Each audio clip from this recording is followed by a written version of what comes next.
keep that in mind. All right. Alright. In the Oxford Dictionary, college is defined as an organized group of professional people with particular aims, duties, and privileges.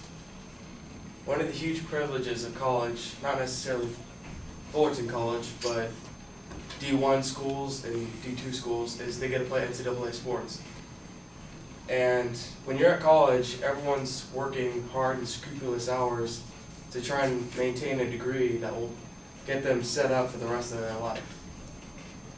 And college athletes think that they have no time in their lives, that they should be getting paid already. And my speech is about why college athletes shouldn't be getting paid. The first main reason college athletes shouldn't be getting paid is because there'd just be a huge inequality problem. Athletes think that they should be getting paid because they have such a busy schedule and they have to get good grades and perform super well in the field. But when you go to college and you're signing up to play football or you were recruited there, you knew what you were getting into. You should be able to balance your time perfectly so you can get all your homework done and still play football in the field. USC, they have the most kids that have had 3.0s since, they've had the highest amount in 2015 that they've ever had. So that just goes to show that you don't need to get paid, you're not working, people can find a way to balance their time and still get good grades and still perform in the field. The next part of inequality is how many sports get so much attention. For instance, college football gets the most attention, obviously, and then college basketball. And then there's the problem with men and women, not to be sexist, but college football, men's sport, gets the most attention. And college basketball gets a lot more attention than women's. And it wouldn't be fair if everyone gets paid the same based off the revenue they bring in, because college football brings in more revenue and they should be getting paid more than college basketball, and college basketball men should get paid more than women just based off revenue. But then people will start arguing about that because that's unfair also.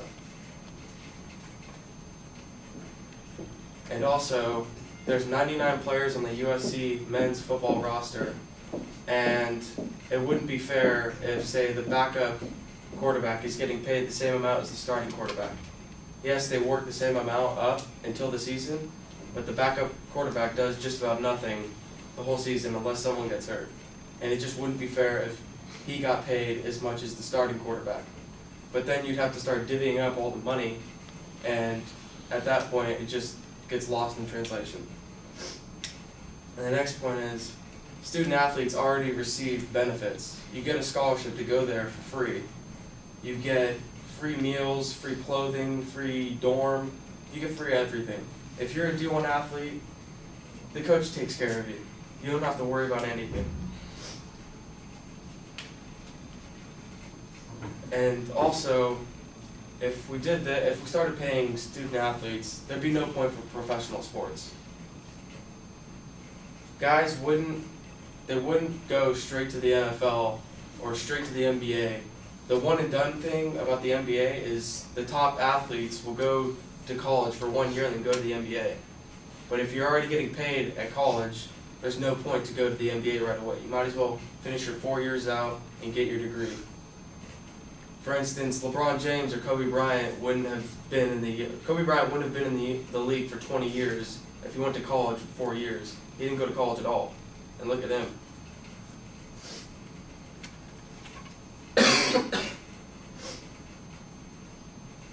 Oxford Dictionary defines an amateur as a person who engages in a pursuit, especially a sport, on an unpaid basis. And you can't call college athletes amateurs if they're getting paid. They'd be presumed to be professionals, which they're not. They're playing at a lower level. And students have their own responsibility to balance their time. Student comes before athlete, and if they can't handle that, then maybe they shouldn't be on the field. They just need to grow up and learn how to handle their own life and if they want money, they can get a job like everyone else. And student athletes are not employees.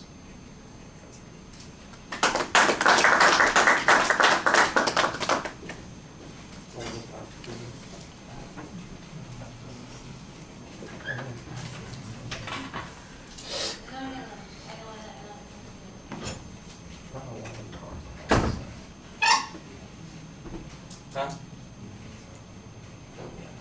I'm gonna bring up Reggie Bush, but really?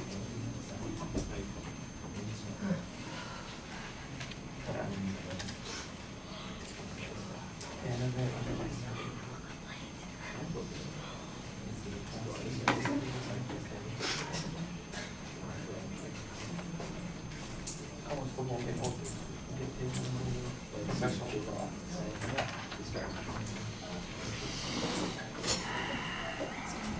Okay. Tell us what you thought. I thought it was a very well done speech. I liked how you did the different definitions, because that just shows that you did research. You're not just coming up with this stuff.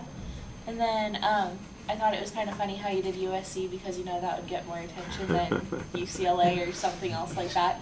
So I thought that was funny. And then I liked the whole they need to get a job if they want money, because that's what normal people have to do, because chances are if they go into professional, they're not going to get a job anyways, because they never need to work again after that. And then I don't know, I just thought it was a very well done speech. I personally don't know what D1 versus D2 means, but that's just me. And so maybe could have just explained that a little bit. And then I think that's it. It was well done, I thought. What did you think of his presentation? Well done. Oh, the present, sorry. Yeah, like his like speaking his- skills and that kind of stuff. The tone of voice was pretty much, not sufficient, doesn't sound good. But it stayed the same throughout the whole thing, so that was good. You didn't have high and then low and going out of tone. I don't know, it was good. All right. All right, the definitions I think are okay. That's some research, but getting out your dictionary or going online and looking up a couple of definitions, I think it's a starting point, and it helps with the value part of the argument. I think you need a little bit more information on some of the other things. For example, one of the things that people have suggested that's a criticism for student athletes, they run into problems because they don't have time to do some of the things that they're required. When you say they know what they're getting into, well, yeah, they're going to school, but if you are participating in the basketball team or the football team, particularly football team, that involves a lot of travel. It involves a lot of practice. The idea that you're going to get a job working at the library at nights after you've gone to practice is perhaps a little unrealistic. And by the way, if you're a scholarship athlete, you're often precluded from accepting a job during the season because the NCAA rules are against that.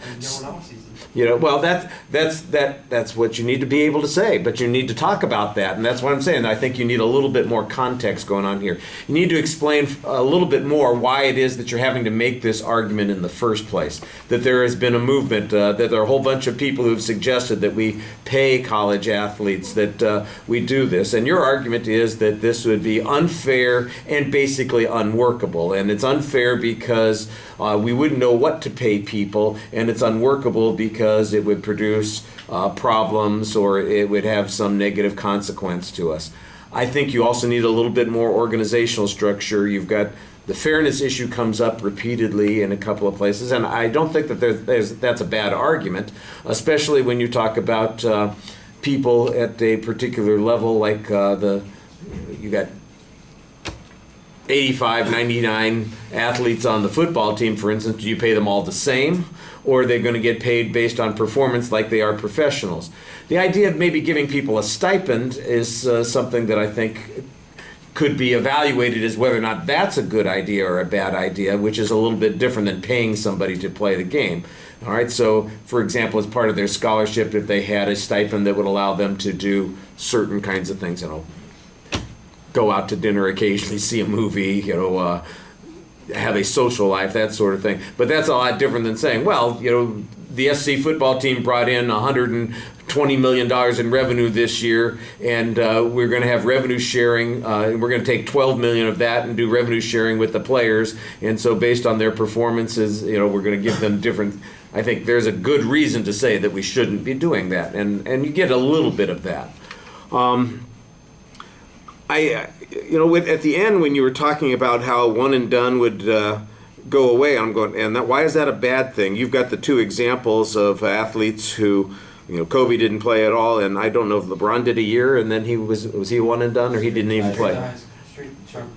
Yeah, and isn't there a rule now in the NBA that you have to wait a year until after your high school graduation or something like that? I'm not sure what the rule is on that, because I think that that's kind of one of those things that disappeared. I don't know. I'm not following. I just telling you what I heard. The rule is that you can't play in the NBA until you at least turn 19. Okay, 19. So that's it. Okay. Some guys will go overseas. Yeah. No, I know I've heard that sort of thing. So, but the question then becomes, that doesn't seem like it's really related to the issue that you're talking about here, and you're making it sound like Kobe would have said, well, I could go to college and get paid for that instead of joining the NBA and get paid $10 million a season. I can go to college and get $2,500 a year playing basketball. That's never going to work. I think that's like an issue that is so separate from what you're talking about that it shouldn't be part of your speech.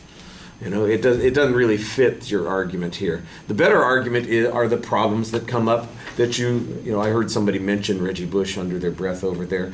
Yeah, I think that there are questions about problems concerning how the college athletes work, and how do we keep it amateur, and how do we keep it from becoming this is just the NFL training league, that sort of thing. And I think that needs to be developed a little bit more as part of your argument. That's one of the things that should probably be at the beginning, so we know even why we're having this discussion. But I thought you did a nice job speaking, despite the fact that you had a cough. I didn't think your cough bothered you that much, and you talked to us pretty effectively, so you're doing a good job there. All right, thank you.